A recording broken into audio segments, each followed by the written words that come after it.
अस्सलामुअलैकुम। उम्मीद है सब नाज़रीन खैरियत से होंगे।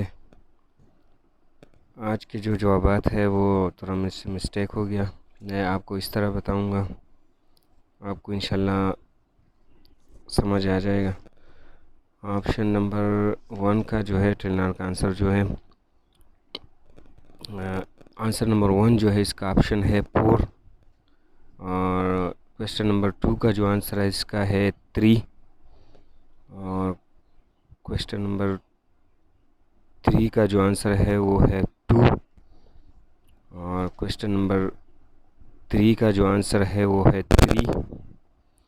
और क्वेश्चन नंबर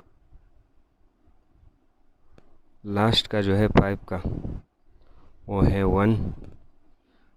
आज मुझसे थोड़ा मिस्टेक हुई है टेलनार में। तो ये थे टेलनार के सवालात। उम्मीद है सब लोग खैरियत से होंगे और जो चैनल है इसको सब्सक्राइब करें।